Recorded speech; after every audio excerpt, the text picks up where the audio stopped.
All right, well, let's get to it. Okay. Great. Who am I and what am I doing here?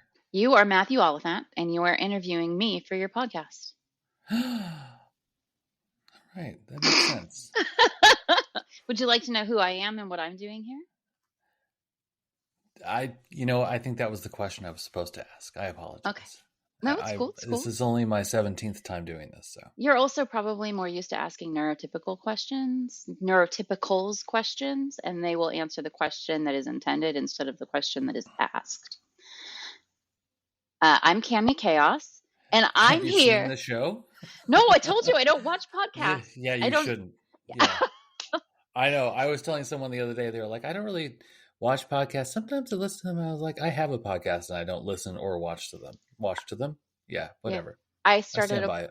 I started a podcast like almost 20 years ago that ran for years and years and years. And I've done other podcasts off and on, and listening to podcasts is painful to me, especially if I'm on them. I will listen to this one because I'm on it and I will want to know what I said because I'm not going to remember any of this when we stop talking. Yeah. Oh, same. Yeah. Right. I mean, but that's why we're recording it. So exactly. We don't have to remember. Exactly. We're documenting it. Cami, welcome to the show. Thank you. How are you doing today? I'm Let's okay. Put the radio voice on. Yeah, let's get our radio voices. Yeah. Yeah. No, some smooth jazz. Smooth jazz.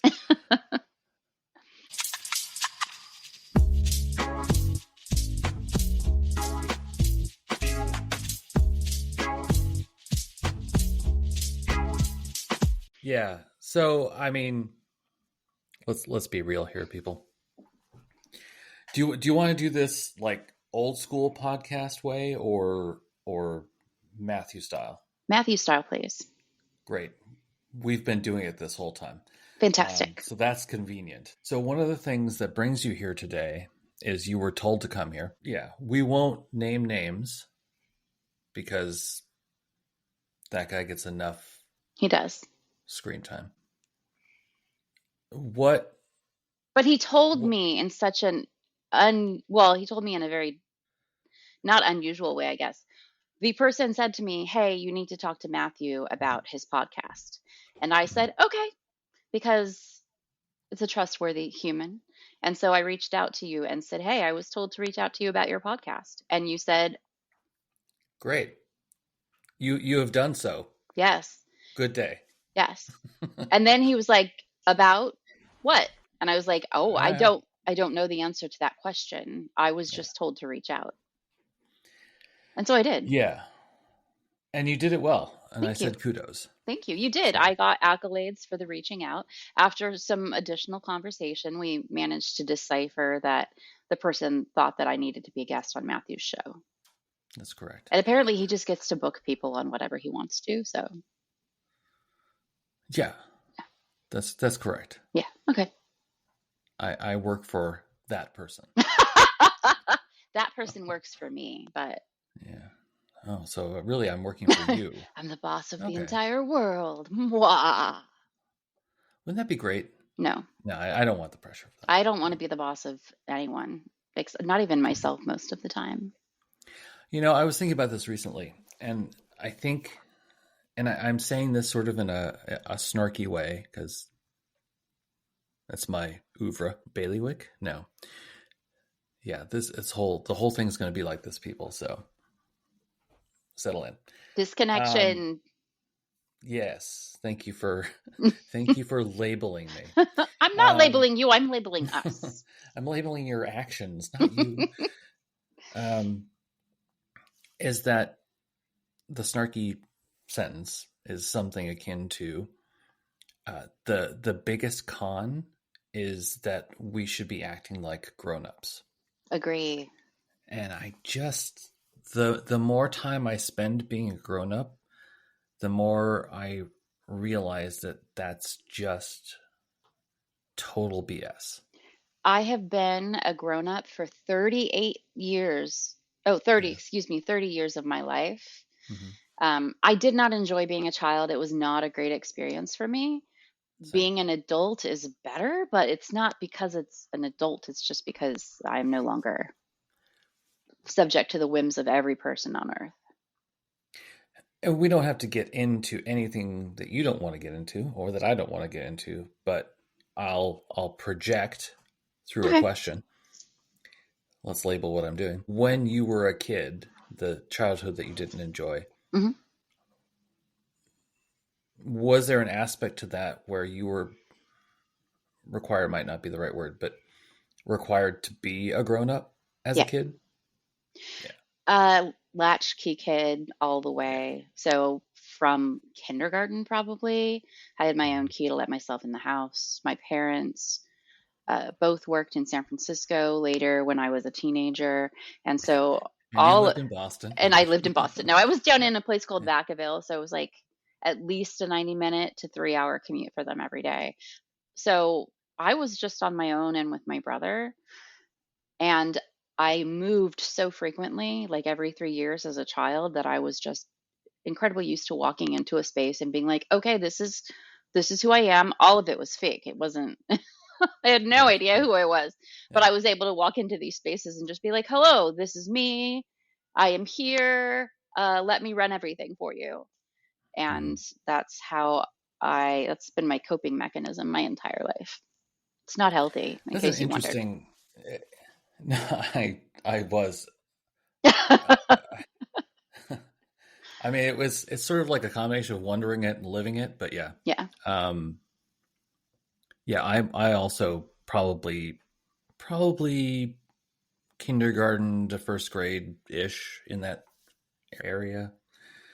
Um, but like I just my parents worked in town, but like I just remember coming home a lot and there's just nobody there, nobody there, As a and as a little child, I don't think it matters where they are in proximity to you or even how long they're gone, just walking into that house by yourself.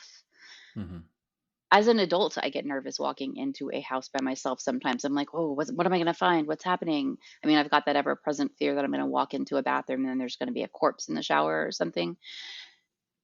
I had all that when I was a kid too, but I didn't have any of the coping mechanisms or the Yeah, of ability course. to self-soothe.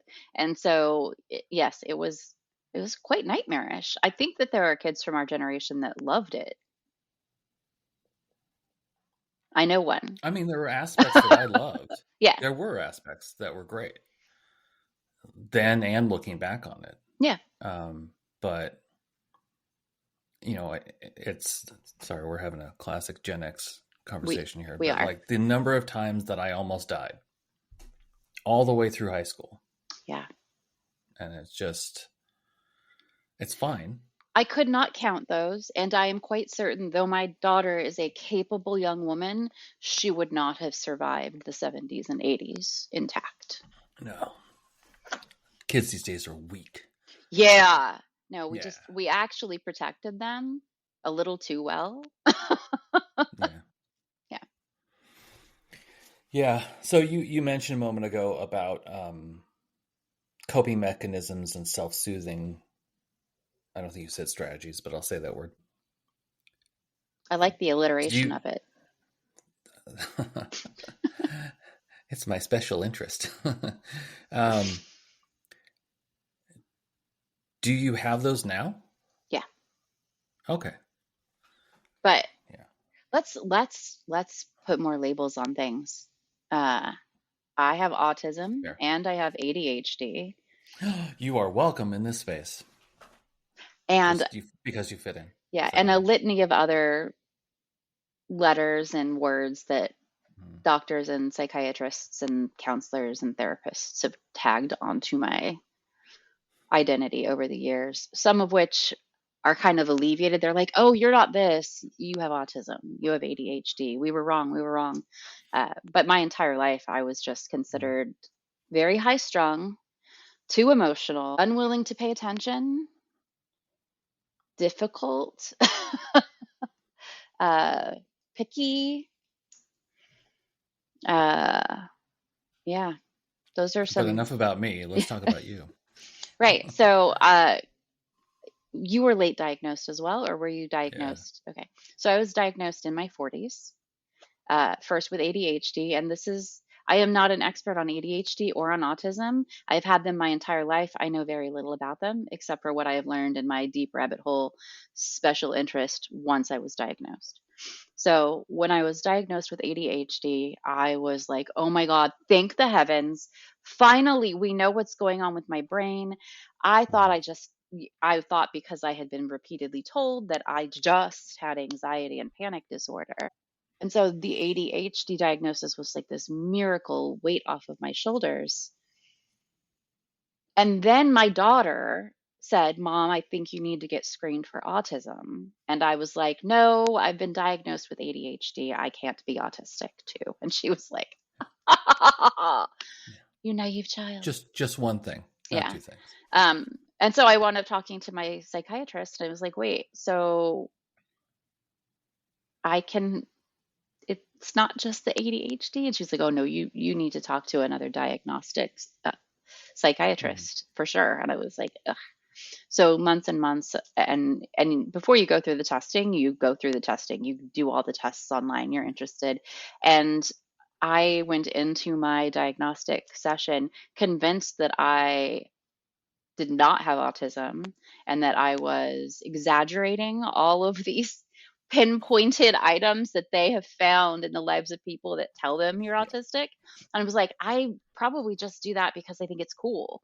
Nobody thinks it's cool to walk 3 laps around your house every night before you go to bed, checking locks and water and making sure that everything is where it's supposed to be and closing the curtains the right way. That's not it's not a thing you do because it's fun. No, it's the thing you do because that's what you do. Yeah, exactly. Like, I mean, not to get all armchairy about this, but like you're describing that, and I'm like, that's both ADHD and autism, and maybe ADHD, but So, because like the ADHD part is the habit part, yes. is the routine Well, part, the for and the me it's oh, is it really? so autism Oh, isn't it thrives weird how it? Yeah, mhm, go ahead. thrives with routine, thrives with schedule. My like I can feel myself getting emotionally stronger. And then the more I just follow my routine and follow my habit, like I get up in the morning, I drink some tea, I do some yoga, I eat some breakfast, I play some video games on my iPad. This is my like morning routine. I get Yeah, through all that and I feel, even if I feel like crap when I wake up, I feel more sane. Also, a lot of medication, if we're being honest.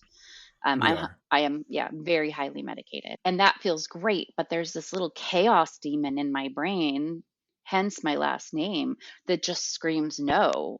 And she's the other Cami, and she just wants to do anything except the routine, anything except Right. what I am supposed to do. If I'm supposed to get up and go somewhere, I would like to spend the day in bed. We're not getting up. Yeah, it's the persistent drive for autonomy stuff, Yeah. or I And don't like the pathological. pathological What are sounds intentional Yeah, I can't remember. or I've been training myself to not say the pathological one. I've been trying to say, and now I'm messing up both of them. But ADHD. It persistent takes your drive for words. autonomy. Yeah. Yes. Yeah. Yes. And also, ADHD tends to mask autism, especially in Hmm. women, which I only know because I had to go through the process. Yeah. Yeah. Just So, and also, since we're being honest today, I'm having a really hard time regulating today. if we need to go So, and start over again or oh do it, no, okay. oh no. This may not be No. a live show, but we're treating it like a live show. Okay, good. So, I've got Cool. too much theater kid in me to be like, no, we're shutting it down. I'm trying not to ask questions because Why would you not ask questions? okay, can I, because I'm much better at being an interviewer than interviewing. So And here's my so I was pitch for trying to this. like, Yeah, yeah. yeah. Here's my pitch for this show Okay. is I don't actually want to interview you. I want to have a conversation with you that happens to be recorded. Fantastic. I have a question for So you. we can go wherever we want to go. You can ask whatever you want to ask. I can answer. I cannot answer. You can answer. You cannot answer. At what Like normal age? people. At what age do you think you started masking? your ADHD and autism symptoms, acknowledging that you probably had no idea you had them. Mm-hmm. Yeah. Do you know when that happened for you? I haven't thought deeply about it, but I've thought a little bit about it. And as much as I've been able to come up with, partly because I don't have a lot of memories before age 13, I think it happened sort of in two stages. Mm-hmm. So I think that because I was probably from around kindergarten, first grade to about, I don't know, maybe through just starting into seventh grade, I was ridiculously physically active, but organized sports kind of stuff. Yeah. And Was especially, it a run the energy out of you kind of thing?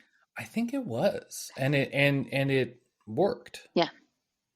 I still had trouble with learning things I wasn't interested in. I mean, I think everybody has that, but it gets amplified. I'm working on not belittling us. Not everyone has that. Some people can learn about anything. That really, we do not have to make space for other people's normalcy. It's okay for you to acknowledge that you can't learn things that you don't want to pay attention to. Okay. I'm bossy. Maybe I'll believe that someday. I want you to. I don't believe it about myself, but I know I should, so I tell everyone else. So in my novel, but at the end of the novel, when about the author stuff, yeah, I very specifically wrote that something along the lines of anybody who is trying to should you into a way of being is selling you something, and you shouldn't listen to them.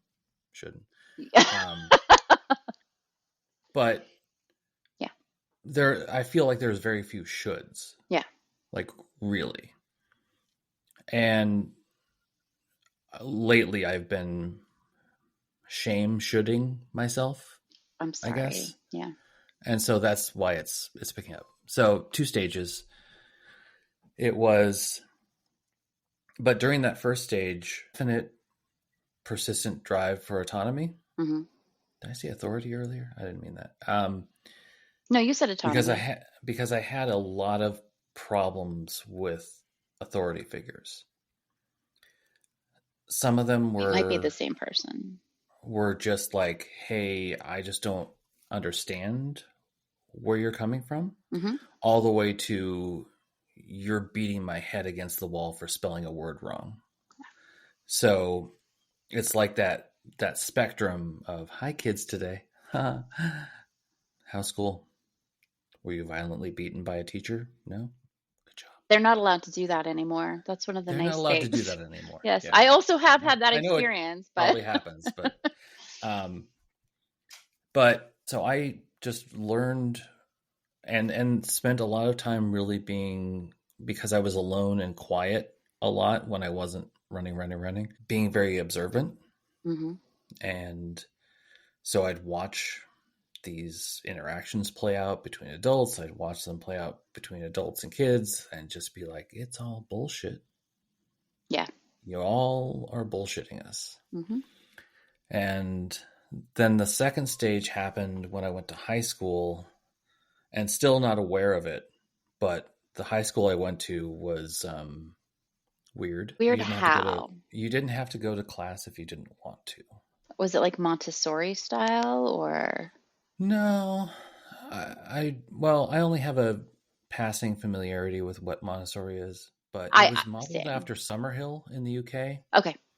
And like one of the standard Summerhill stories was in the boys' dorm. They were goofing off. They broke a window. The teachers came in. They were like, "What's going on? Window's broken. Can you fix it?" And they were like, "No." Are we in trouble? No. And they slept with cold room for a few days, and then they said, "How can we fix it?" And they're like, "Great, let's fix it." Yeah. And that's what my high school was like. It's like, hey, you don't want to go to class today? No problem. I might have actually attended that. I might have actually gone to school if that had been the environment that I had. It was great. Yeah. but I think it also really it it basically said you have full autonomy over yourself. Yeah. Which is what you there had been there are seeking. some guardrails, Yeah. like if you the one I ran into was, oh, I didn't go to class all term and I failed. Wait, what? What's happening? I don't understand. There's consequences. Luckily I learned that in ninth grade. I learned it early. Yeah. But yeah, I think it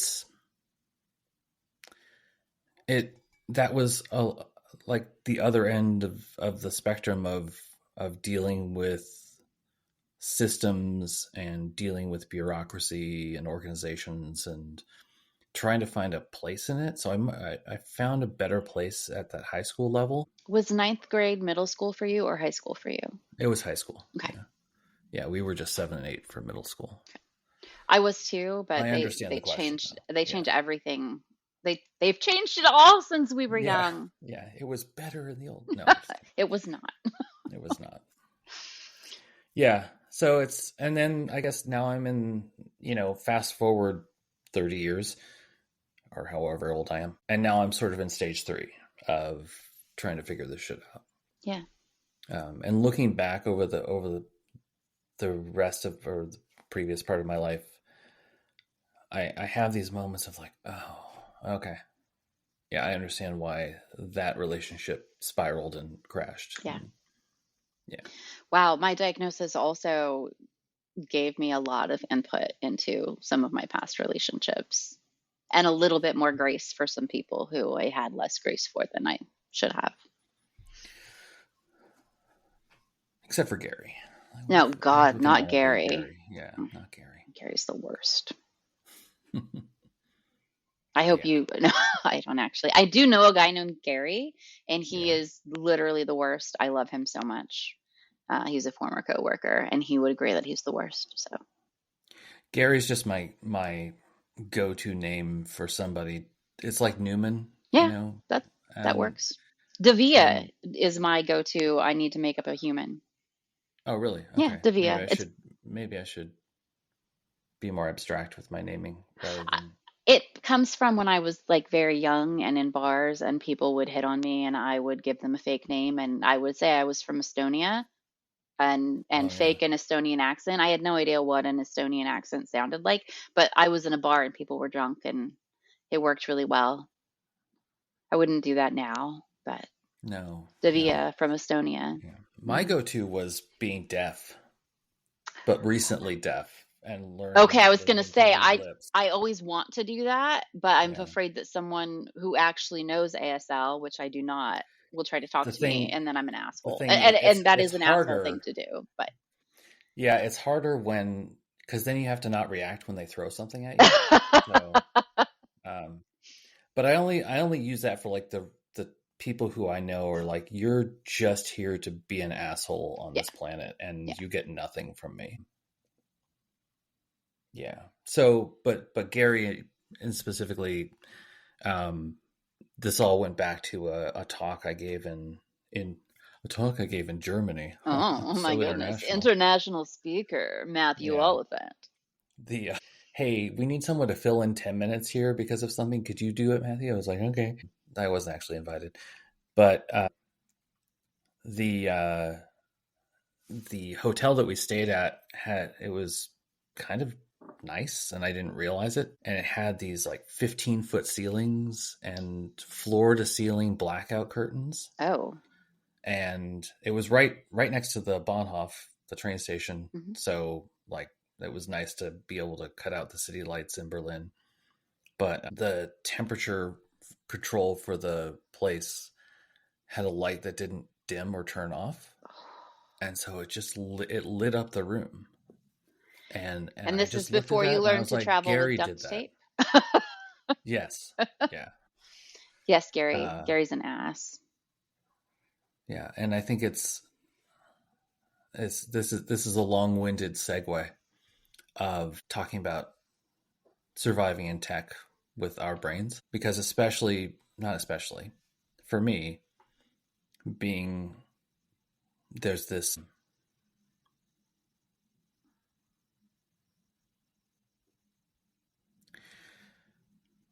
Word. It's kind of like, it's It not is so heuristic. It's not really fun. refreshing. It is so Yeah. refreshing talking to you because I also do the exact same thing when I can't remember a word. I just word, word, and sometimes that Word. guy whose name we won't mention will just tell me Hmm. what word I'm looking for. It's very helpful, but Yeah. yeah. Yeah. Anyway, Word, it's kind of like rule of thumb. It's like a s- um, I don't know. source of Anyway, truth. sure. It is a source of truth, but it's like, it's not limited just to the profession of UX, Okay. but it seems to be heightened in UX people. Okay. But that just might be my bias because that's who I know the most. It's once you really delve into how products and services get designed and delivered and used, you start seeing everything in everything. Like, everything's broken. Yes. It's like the temperature controls in the hotel. Yeah. Like, some idiot said, "We're going to have this great experience. You can sleep. Oh, except for this one thing." It's so hard to not look at the world like present calamity excluded Yeah. for the moment and say, like, it's just so hard for everybody to get through the world, let Yeah. alone somebody who doesn't, who thinks differently. When I started my advocacy work in tech, and that's really the work I'm most inspired by, I did not know that I had ADHD or autism, and I was working very hard to find appropriate accommodations for neurodiverse individuals. Mm-hmm. And it was always, I have such a difficult time and I'm regular. Imagine the struggle for people who are not like me, not realizing the entire time that I was working to support people who were like me. It's an impossibility because I'm about to go on a straight white cis man, neurotypical man rabbit hole. Just, I'm going to warn you all. Tech is largely curated by straight white cis men who are neurotypical and fucking rich. I hope I can say bad words. And Yeah, so, the word "rich" is allowed here. okay, good. Eat them all. Sorry. Political. Back to the Oh, point. Back to the point of it. When you're trying to take something that was built by a person who built something for their own needs, and that's how we design largely, that's how we sure. create for ourselves or for someone very close to us. We're trying to solve a problem.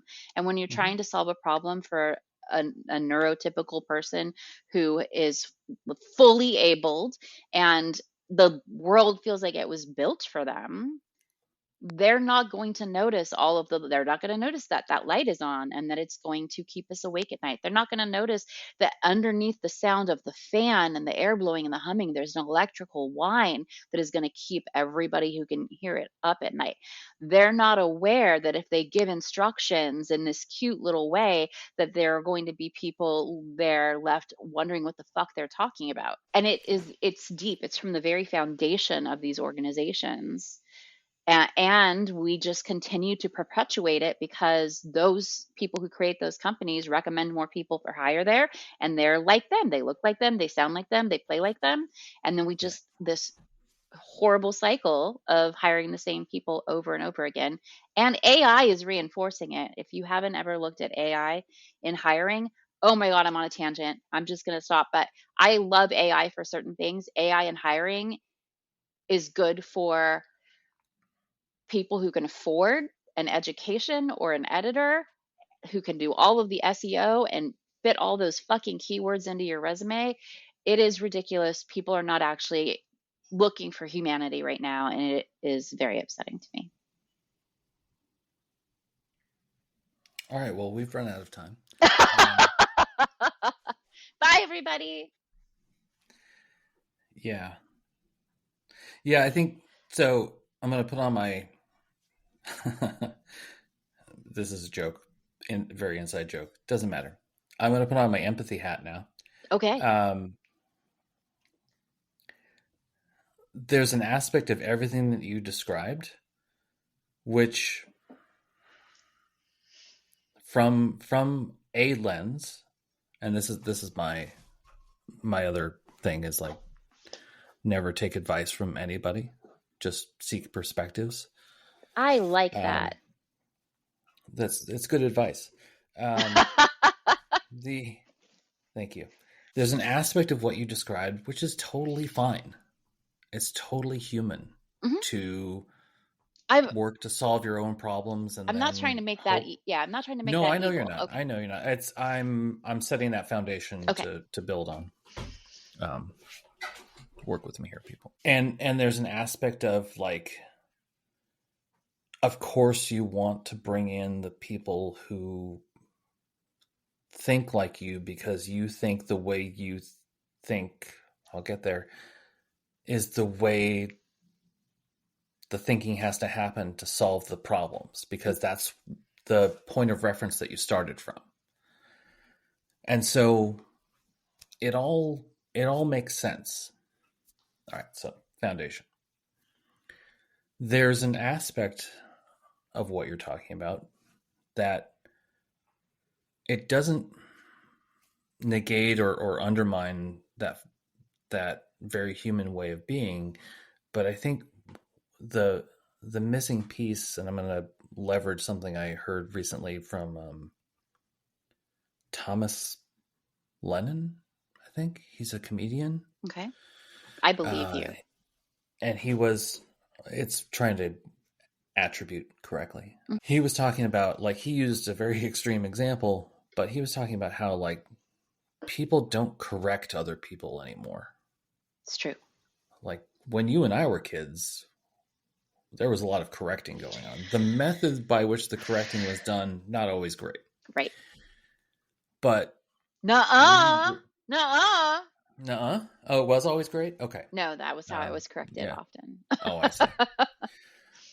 But like, it's kind of like, and I'm not picking on other generations in that way, but I think that it's kind of one of those, because we were treated so poorly, we want to not treat our kids so poorly.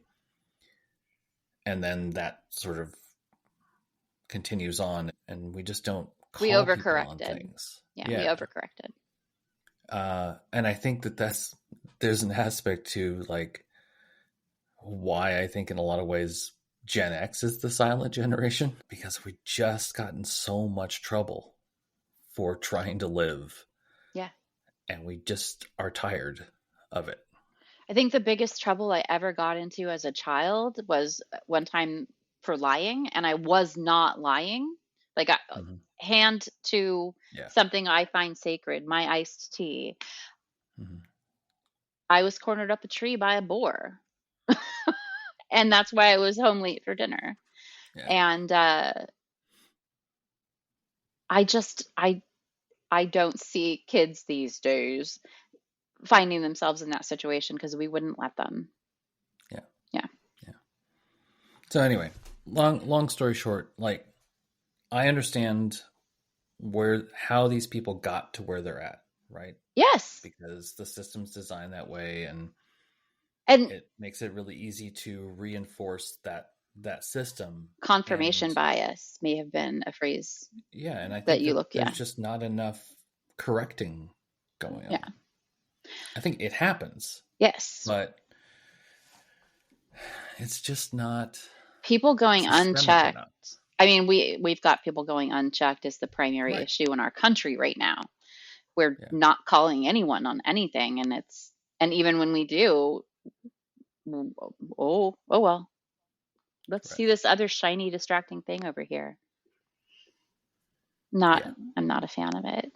No, it's and the calling, I feel like, this is a feel statement, I feel like the calling that does happen is on things that are they're not challenging at all, and they don't cost you anything potentially. Do you want to talk about the difference between calling in and calling out?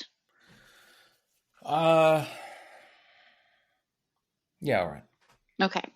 So Easy explanation. Calling out is when you see something and you say something publicly to the person or about the person that this is wrong.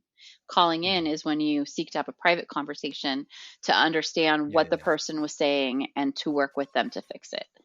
I am a huge fan of calling in. I do a lot of calling in. I am not a fan of calling out Is that because what this is about? That's why you're I'm here today? calling you out. Yeah. No. I'm calling you out. You need to have more neurodiversity on your podcast, even though I've never Okay. watched a single episode. Yeah. Um, that's not true. I watched the one episode with that one guy. Yeah. But what was I talking about? Oh, calling in versus Calling in, calling out. calling out. Yeah. Calling in is a way to allow people to protect Hmm. their professional and personal appearance. I think it's a better way to build allyship because when you smack someone on the nose with a newspaper and tell them they did a bad thing, you're the last person they want to talk to when they recover. It doesn't mean that we don't have to do it sometimes. I find 99.9% of the people, when they go to do things, they're not doing it to be bad. Even when they do something that I look at and go, that's despicable. You have a Hmm. company that's 12 people and they are 12 people who all look exactly the same. Yeah. They didn't do that because they were It's a trying to hurt lack of somebody else. Right. They were thinking. like, these are the people I know that are going to do this best. Mhm. Let's do it. So I always try for calling in when I can. But also, I have called people out and I've been trained not to call people out because as a woman, I get silenced enough. I get shut down enough. And I find Mhm. in my history, when I have corrected people that needed to be corrected, it did not serve me well. And I wonder if that's why other Gen Xers and other folks do the same thing. I've lost Yeah. opportunities. I have been exiled. I've been mocked pretty mercilessly. I know I've had shit talked about me behind my back. Everybody has. Yeah, Hey, you don't have to include them. It's just about us right now. that was for Yeah. you, Matthew. Yeah. I know. No. Yeah. Yeah. I don't think that I've ever. I think I've heard the term calling in. I've never used it that way. One of the things that I talk to like people who've worked for me or reported to me or whatever, depending on what the anyway. Structure. Yeah, that I really try and when they run into a wall, they run into someone who's being intransigent. Like It's a good I word. really try and get them to focus on what are you trying to accomplish. Do you want to feel better about that interaction, or do you want things to change? Because if you only want to feel better about the interaction, just go fucking yell at them. Hmm. In an open Slack channel or whatever, because you're absolutely right. They're wrong. Go for it. If you want change, you've got to talk to them in private, because if you do it in public, they'll become embarrassed and they will hold on more strongly to their position. And so I think that's kind of where I was going, and I'm not at all picking on you, but one of the things I thought of while you were talking about your history with finding these diagnoses is that I know, or I've seen conversations, debates, arguments revolve around what to me feels very silly of making a distinction between I have autism and I am autistic, I and struggle with the that one. phrasing behind those. Yeah. Again, you didn't do anything wrong, but it was something that came to mind, Yeah. and every once in a while I'm drawn out of the conversation and I'm imagining someone watching this and I'm like, oh, there goes the comment, like, Yeah. Absolutely. and that's the kind of like calling out shit that's like this low Now stakes. You're that just kind of shit I do being call out. Like if someone says I'm autistic instead of I have autism, which I do. Matthew just called me out on it. Also, anytime someone misgenders somebody, I find that the people I associate with aren't going to misgender somebody out of yeah, cruelty. It's just but out of, I think again, like to me, when you're doing it out in front of everybody, it's not, you're more likely going to hurt that person, even though that person was hurting. yes. And so one, you're causing harm, Hmm. and Take no two, shit, but do no harm. yeah, but two, you're potentially reinforcing that position because if they have a persistent drive for autonomy, they're going to be like, don't tell me what to do. Exactly. And if they don't have that persistent drive, they may still do it because they're embarrassed, and the natural reaction is to shut down, close in, and hold on to what you know, Yeah. and be less open for change. I am completely, you've just described me if someone embarrasses me by correcting me about something big. I'm a You're very human then. Yeah, I'm happy to be like, I don't know, let's find out. I don't have to know anything, Yeah, but when I'm I wrong know or very few hurtful, things. yeah. There are like 3 instances in my life where I said something that I didn't know what I was saying, Mm-hmm. that haunt me. I just have one. It was at the end of a talk, and someone asked a question, and I didn't know, and I tried to answer anyway. And halfway through, I was like, holy fuck, I don't know what I'm talking about. Thankfully, I said that out loud That, and backed see, away, but it was yeah, still embarrassing yeah, because I was trying to be helpful, yeah. but I was not being helpful. When I worked with volunteers, and then this transition to everyone that I worked with, I had one instance where a volunteer answered a question completely wrong. And I asked her if she had really thought that that was the answer. I was like, I feel like, did we miscommunicate something? It Mm-hmm. was, can I bring my wife who's not attending this conference to the after party? And she was like, yes, sure, of course you can. And the answer was we were paying like $50 per person, and it was completely sold out. Yeah. And no, you can't bring someone who's not a ticketed attendee. And at that moment, I was like, from now on, the answer to every question that is not on your piece of paper is, I don't know, but let's find out. And it just stuck with me, Yeah. and it is my go-to phrase for every part of my life. So when you just said a moment ago, everyone you're working with, what did you mean? You would have to give me more context on what I said around it. Oh, that's the worst because now I don't remember. I was hoping you'd remember. Wait, let's go back to the recording. Oh, everyone I was Um, working with. Okay. No, no, no. I know what you're talking about. yeah. Uh, I am not currently employed. I'm trying to figure out what I want to do when I grow up. My last long term role was working within the WordPress community. Mm-hmm. And I worked not only with employees of Automatic, the company I was working for, but I was sponsored to work full time on the open source project. So my leadership role involved a lot of organizers and community members and folks who are not getting paid to do what they're doing. And so I find, especially with those folks, they're not getting paid to be there. You have to treat them with the utmost respect. Right. Yeah.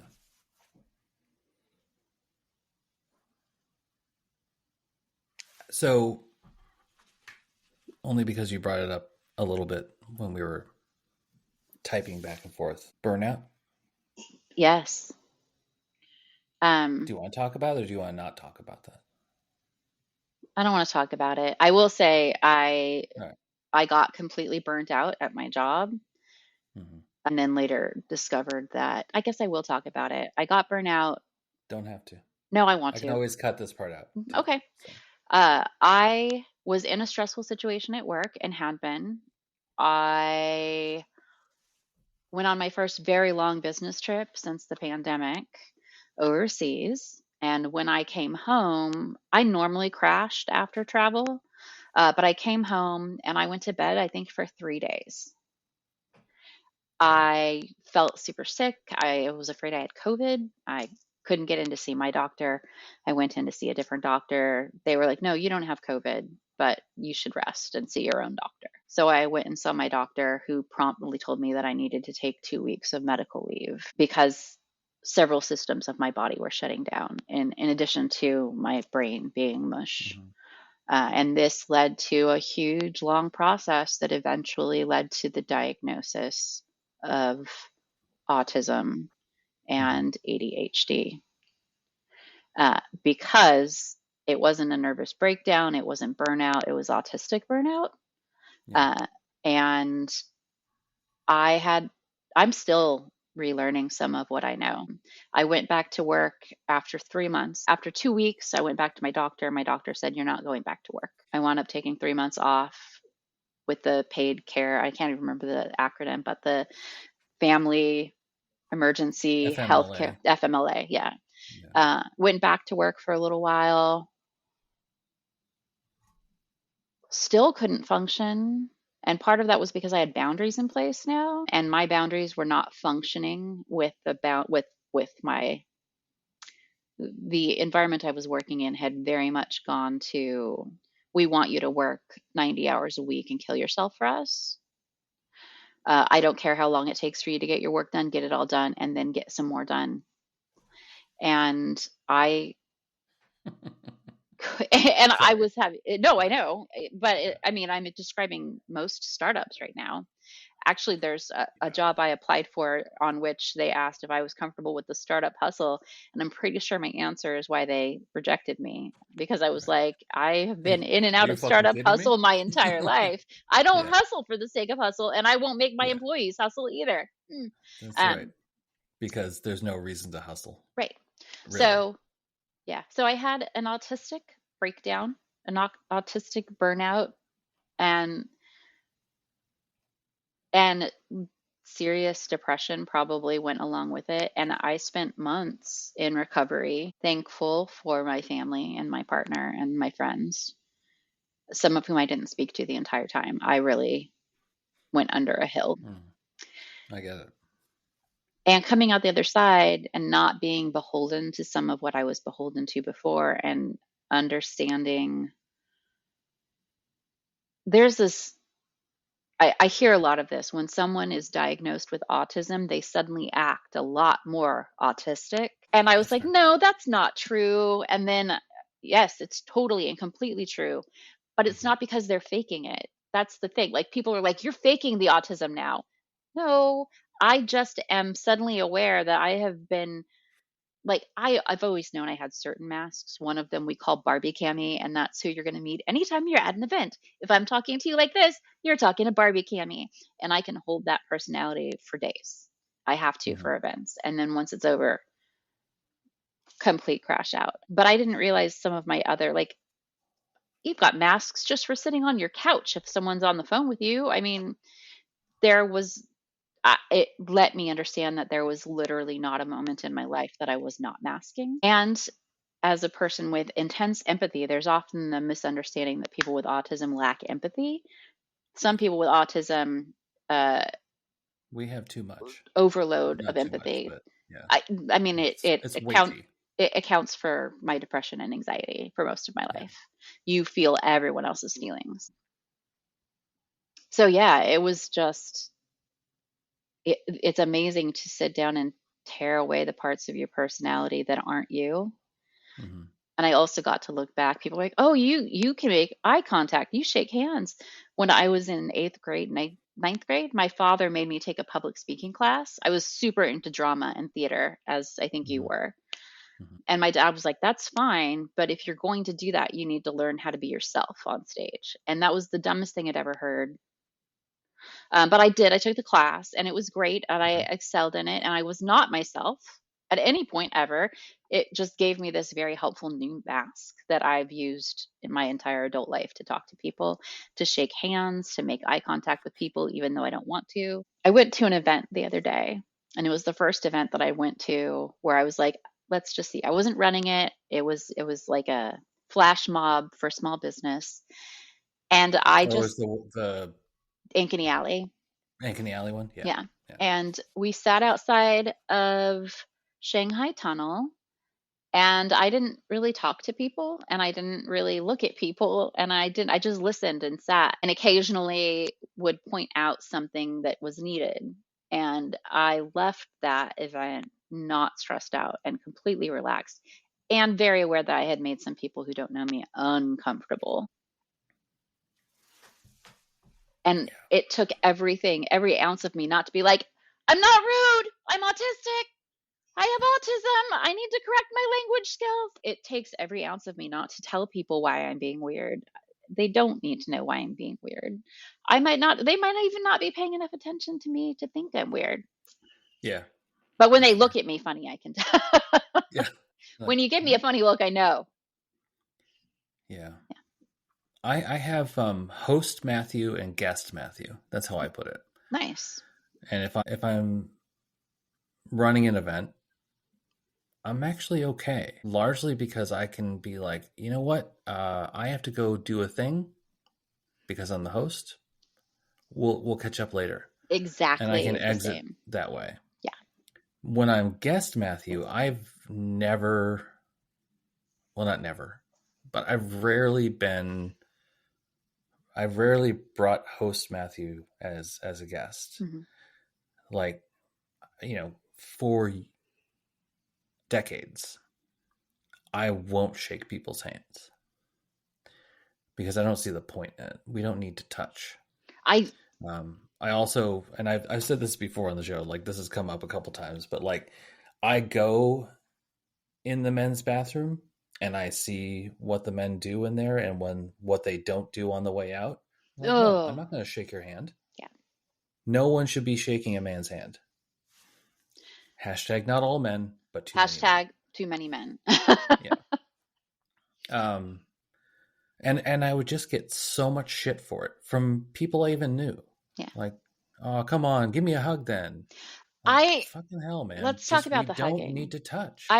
So here's the thing. There are approximately 4 people on earth that I find it pleasurable if they touch me in some way. I'm not talking about sex. I'm talking about my daughter hugging me, and that's beautiful. Yeah. So there are 4 people that if they touch me, I won't smack them. Mm-hmm. No matter what the situation is. I'm like, oh, you guys are my safe people, maybe 5. I don't like other people to touch me.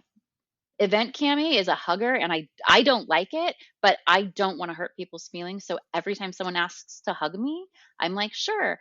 And when I've tried not being the hugger, people have pouted about it. And so if you're watching this and you love me and you come to an event, don't try to hug me. Yeah. If I say, no, it's okay, you still don't have to hug me. I am trying to make other people feel better by hugging them. I don't want to hug you. Yeah. Sorry, not sorry. I don't like when people touch me. Yeah, I don't care for it at all. Yeah. But it's that social lubricant stuff that I keep being told I need to do. And like right now, I'm not even looking at the camera. Yeah. But I just don't. I do care. And to your point about that you said a few minutes ago about being, talked about behind your back and losing out opportunities and stuff like that. That's what I feel like is going on right now. I know it's not just that, but I feel like there's that on top of all the other stuff is making it really hard for me to find work. Yeah. And I'm always the one that has to change for everybody else. Right. And I'm really tired of it. And I know that there are other people who have stood next to me who also feel that way. Right. But this is not about them. This is about me. Yep. And it's just fucking exhausting. It really is. Really exhausting. I really feel that need to change for other people. Similarly, I have had to do that my entire life, which is why I mask so well. Which is why even my own doctor, when told that I was diagnosed with autism, said I never would have picked up on that. Yeah. But I just lost the thread of my sentence. So back to you, Matthew. Thanks. Back to the studio. Yeah, I don't know. I think, when was this? It was probably, what is it? Is it May? It is May 15th. Oh, shit. I said that. I don't know when this is going to be. 2 weeks. 2 weeks? Okay. We're recording it 2 weeks ago. Yeah. Wait, no, we're recording it now. But when they see this. 2 weeks ago? When they see this, we recorded it 2 weeks ago. Yeah. Yeah. I was like, wow, is it 2 weeks ago already? Time is slippery. So I'm guessing sometime in March Yeah, it was March because March marked a year after being laid off. Where I looked back at the previous, I don't know, 3, 4 months, um, and I weirdly I remember I was looking at that door, like I was looking that direction. Mm-hmm. That's weird. I don't know why. Place is very important part of important aspect of how my memories get triggered. And it's not just I need to go back to the other room to think about what I was, or to figure out what I was going to say. No, it's like a But full surrounding. yeah, Yeah, I get it. I was like, oh, I think I'm burned out. But it's just like a low grade one. Yeah. But it's persistent and it's ongoing. I think those And are if the you don't same. deal with the persistent ongoing, then it becomes something Yeah. more. You Yeah. said something about social lubrication earlier. Mm-hmm. I want to talk about social lubricants. Uh, I quit drinking Yeah. Same. in, let's see, so this is 2025. The last drink I had was in 2023, and it does not feel like it's been more than a year because it was not a problem for me. Mm-hmm. And I am it is a problem for me when I drink. It was not a problem for me to quit drinking. Mm-hmm. It is now a problem for me that every event I go to at which alcohol is available, if someone sees my drink, they will say, "What are you drinking?" And I will say, "Soda and lime." And they will say, "Let me get you a real drink."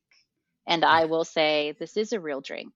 And then they Literally, it's in my say, hand. You can see it. "Exactly." And then they Yeah. say it again, "No, let me get you a real drink." And then I say, "I'm not drinking." And they're like, "Oh, you're not drinking today?" Then half the time they ask if I'm pregnant. I'm not pregnant and I'm never having another child. I'm almost 50. Leave me alone.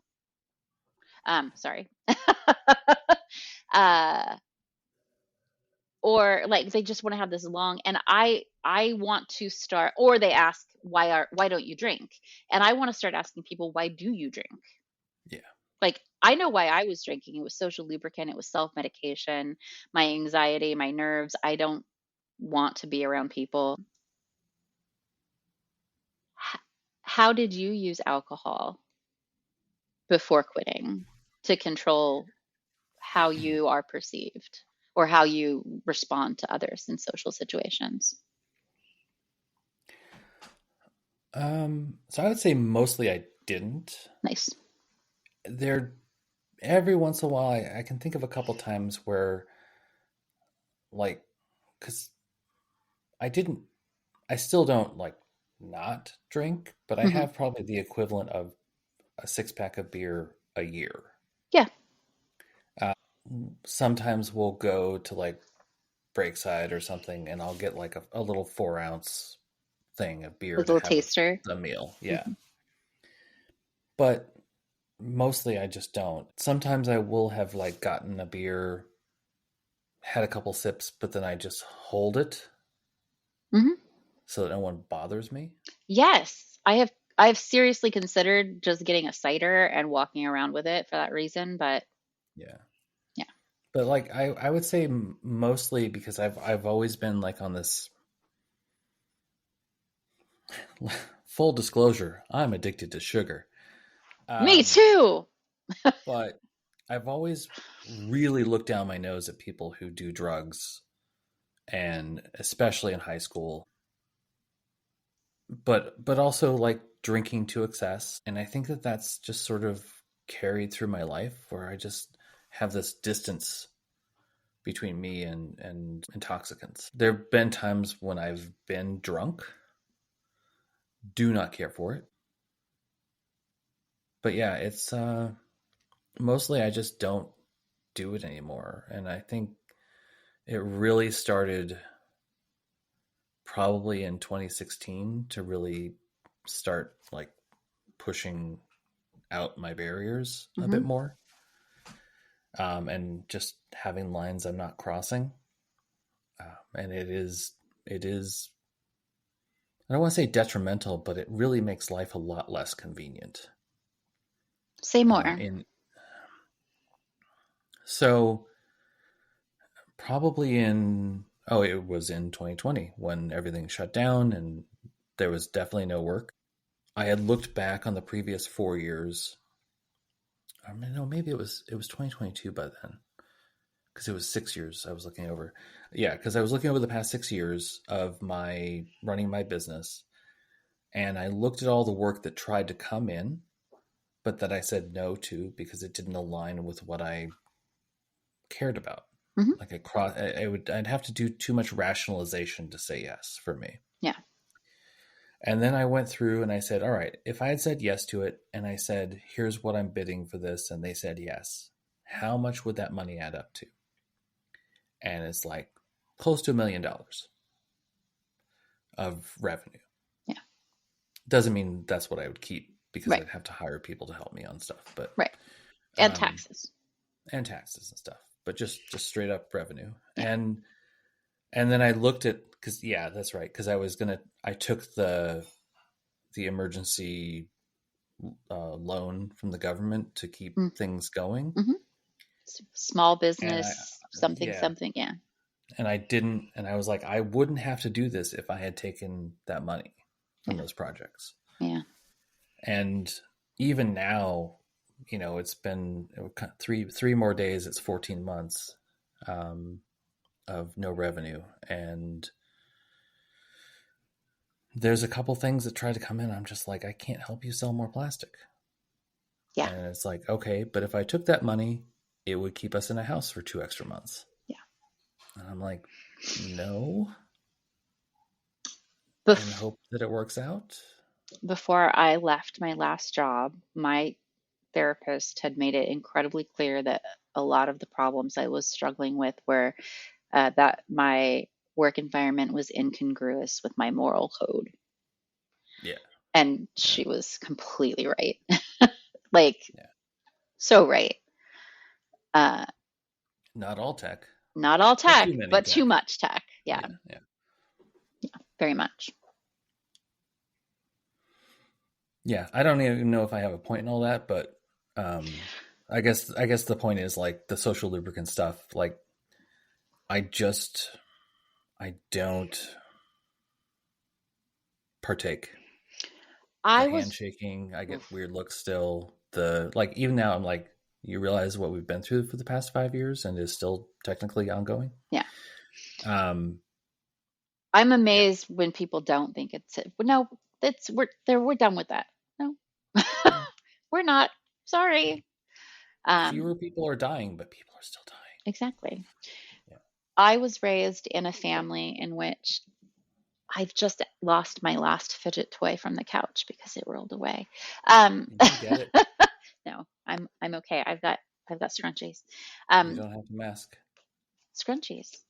Okay. Yeah. That works. Scrunchies are great for fidgeting. I was raised in a very alcohol intoxicant forward family. Like, my entire family drinks. It is still a struggle with my parents, I think, to get them to understand that I'm not drinking, because they're like, but we can go to a winery. It'll still be fun. And I'm like, that's not going to be fun for me. I don't want to go to a winery and watch you guys drink. It's just like, I go to bars and that's fine. I don't have any problem. My partner still drinks. I don't have any problem with that. But like, my family plans social activities and family activities around alcohol. And this is my entire life. Their parents did it. My aunts and uncles the same way. And in order to break that, that was the hardest part. The hardest part was actually dealing with my family's expectations of me and my family's expectations that we drink together. And I think part of it is no one in my family is very comfortable in social situations. And so everyone self-medicates. And I don't want to anymore. Yeah. Yeah. It doesn't feel, not to overuse a word that's overused, but it doesn't feel authentic to who I am. No. And I don't want to, I want to be adaptable. I want to be resilient. I'm tired of bending on some things, and that kind of stuff is the stuff I'm really tired of bending for. Yeah.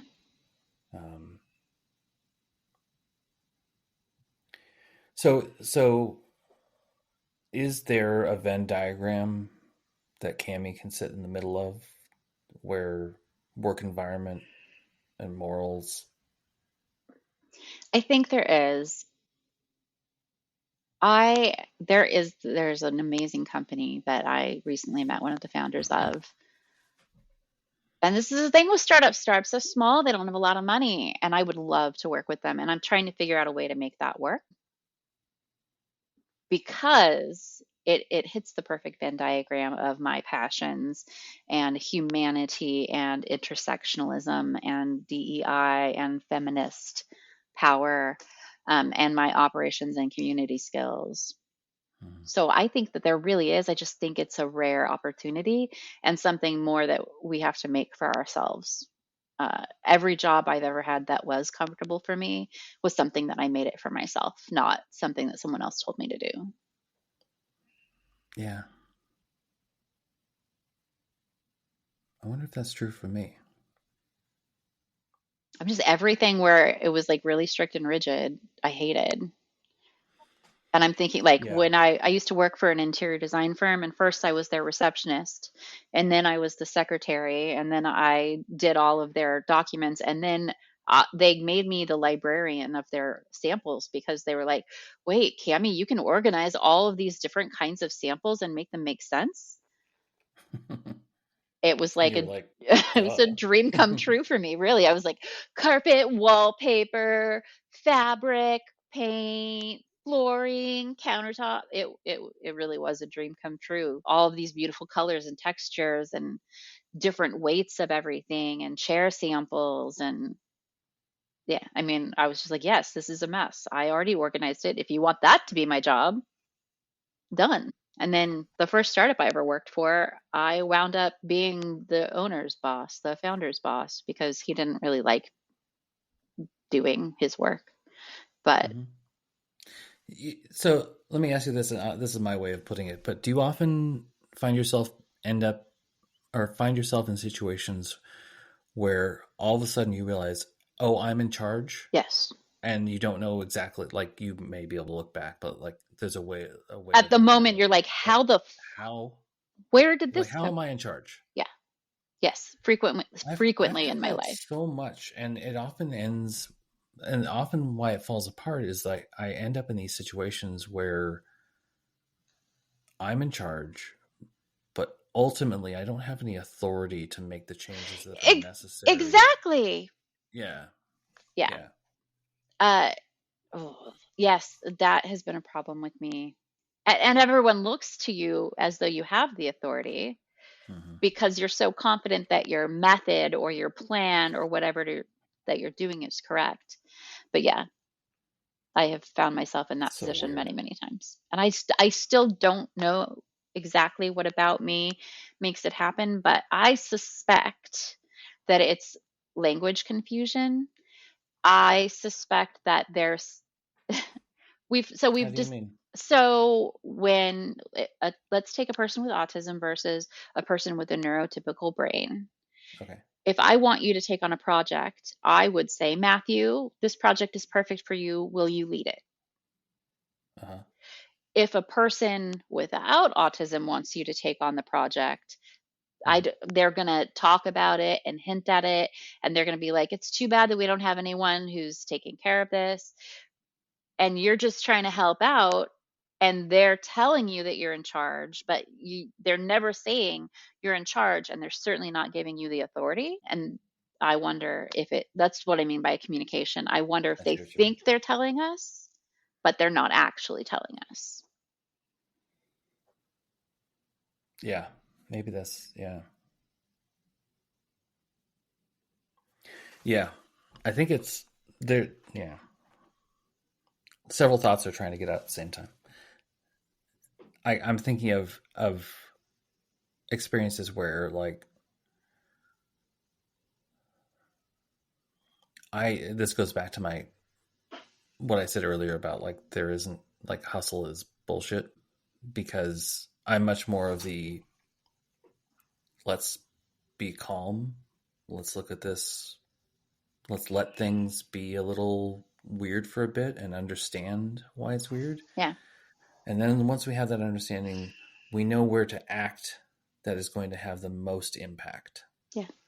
And what I hear with hustle is we're just going to run around and do things and hope that something works. And I'm more like, nope, I'm going to let this system be not great for a bit so I can understand it. And then I can understand, like my classic is you have to, messing up my classic line of how well you define a gap usually influences how well you bridge it or fill it. Yeah. You know, and I think that this sort of hustle culture is just activity that sometimes leads to outcomes rather than I'm more focused on I want to choose the right activity, Yeah. and I'm willing to let a couple of things burn for a bit so that instead of constantly running and putting out fires, I can make sure things don't catch fire in the first place. Yes. To lean into the metaphors. Sustainable. Yeah. And Sustainable. consistent. Yeah. Sustainable, consistent, predictable, Mm-hmm. getting shit done. Mm-hmm. I love predictability. And it's like I because I work that way, it doesn't take too long for the system to start functioning a little bit better. Mm-hmm. And then I have time to look at what else is not getting done. Mm-hmm. And I'll be like, this person is in charge of this and they're not doing their job. It needs to get done because it's important. I'll just do it. No, I mean, I do that too, but don't. Yeah. We Yeah. should not do that. This is both for ourselves and for that person's benefit. My sphere of influence gets bigger and bigger, and then I think this is why I end up in charge of things sometimes, because I start taking work from other people because they won't do it. Yeah. You're like a big rubber band ball. Yeah, that's it doesn't end up being sustainable because then I don't get their help later. Right. Because I'm training them to let me do their work for them. Exactly. In a way, not that anybody thinks about it in those terms, but no, but people often don't think about what's happening with the other people that they like. You and I are people who think about what is happening with every person that we interact with. I'm saying that for myself, but I believe that to also be true of you. If I am in a situation, if I'm in a room with a person, I'm thinking about them. Even if I've never met them, even if we haven't had a conversation, if I have seen them in the room, my brain is like, I hope that they are comfortable. What can I do to support them? That's just the function of my brain. I cannot help it. I'm a people pleaser, something, childhood trauma, blah, blah, blah. the usual. I should write a book of the usual. I mean, yeah, it's back to the empathy, the overwhelming empathy, because once you take those other jobs, that person feels better. Yeah. Yeah. Boo, helping people feel better. We got to find a way. One of the things that came out of my breakdown was acknowledging, and I don't even believe it, but I'm going to say it anyway, that I am just as valuable as all of the other people that I work to help and serve. And that if I don't prioritize myself and my own well-being, I will not be able to help these other people who are so important to me. Yeah, that doesn't sound right. Right? It doesn't. Yeah. But I'm also definitely one of those people who's like, I understand the reason why you put your mask on first. Yeah. So that you can help others. Mm-hmm. So I get it, but I have a hard time implementing it. You understand it for other people. You do not connect to it authentically yourself. Yeah. I'm working really hard to connect that authentically to myself. Mm-hmm. I'm still working on it. My feelings matter. Unless they hurt your feelings. I'm sorry if I hurt your feelings earlier when I said don't hug me, but I meant it. Not those you, two them. things can exist. Those people. Yeah. Screw those guys. Especially Gary. Especially Gary. Yeah. I'm sitting here not reinforcing what you're saying. because you don't need an external voice saying that stuff to potentially trigger a defense mechanism. But generally, okay, cover your ears. You do matter. God damn it! I covered my headphones. Oh, shit. All right. So that's my fault. That's my fault, people. My headphones. Yeah. Yeah. I should have covered my ears instead. They're under. Are those also your mic? Yes. Okay. Can you like you got quieter, so if you could like tilt them back towards Better? Is that okay? Yeah. A little bit better. Yeah. Something has changed with your mic. I also yelled. But it's fine. I can hear you. Okay. Yeah. So the adaptive sound is probably like, whoa. Quiet down, lady. Yeah. We're gonna switch gears. Okay. It's time for 7 plus or minus 2 questions. Okay. I love lightning rounds. Lightning rounds. I love a lightning round myself. Let's do it. That's why I'm doing it. Yeah. All right. What is something that went really well for you recently? Something you did that went really well. I went on a little mini vacation for my cousin who turned 40. And I believe that we had the best possible time that we could have had in those 4 days, watching Lord of the Rings movies, cooking our own food, wearing big, soft, silky hoodies to cuddle on the couch, and just like completely renewing our cousinship that we have had. I mean, I've known her since she was born. But I think I did really well at being a friend and cousin to my cousin and celebrating, and I got to enjoy it. That part. Great. All right, next question. It's kind of a slow lightning round. It's okay. Yeah. It's my speed. What do you wish people cared more about? Other people. Okay, great. What's your go-to dish when you're sharing food with other people? Something that you make. Something that I make, gumbo. Chicken and andouille gumbo. Walk me through it. Okay, so when I was young, my mother and father were in New Orleans and took a cooking class and learned how to make gumbo. And they wanted to try something different for Christmas dinner, so they made gumbo for Christmas dinner, and we all loved it. Mm-hmm. This became a huge tradition in my family. No, we are not Cajun. And somehow I am not a recipe follower, but I need a recipe in front of me except for like 5 dishes. Mm-hmm. Even though I'm not going to follow it, I need to look at it and know what adjustments I'm making. I haven't looked at a recipe for gumbo in more than 20 years. So you start out with the roux. I cannot have gluten, so I use a gluten-free flour, usually Bob's Red Mill 1-to-1 mix, and vegetable oil. And you have to stand at the stove with the heat on as high as you want it, as low as you want it. The higher it is, the less time it takes. The lower it is, the more time it takes. But the higher it is, the more likely risk of burn. Yeah. So you have to brown this roux, and roux is a mix of 50% flour, 50% fat. Some people use butter, some people use oil. So I make this roux. I do a double batch of roux. I like 2 cups of flour and 2 cups of oil because I like a really thick roux-y gumbo. So once you have the roux done, before you do the roux, you actually chop up all of the vegetables. So it's the trinity. Yeah. Yes, you got to do equal parts celery, green peppers, and onions. I've made this so many times, and then I can't tell you. That's not the French Trinity? No, it's the Cajun Trinity. Cajun Trinity. Okay. Yes, the French Trinity has carrots instead of peppers. Yeah. And then garlic, lots and lots of garlic. And you pile all that up in a big stock pot. You pile the andouille sausage on top of it and the chicken that you have already cooked. You cook a chicken, you make the broth out of it. Meat is in there.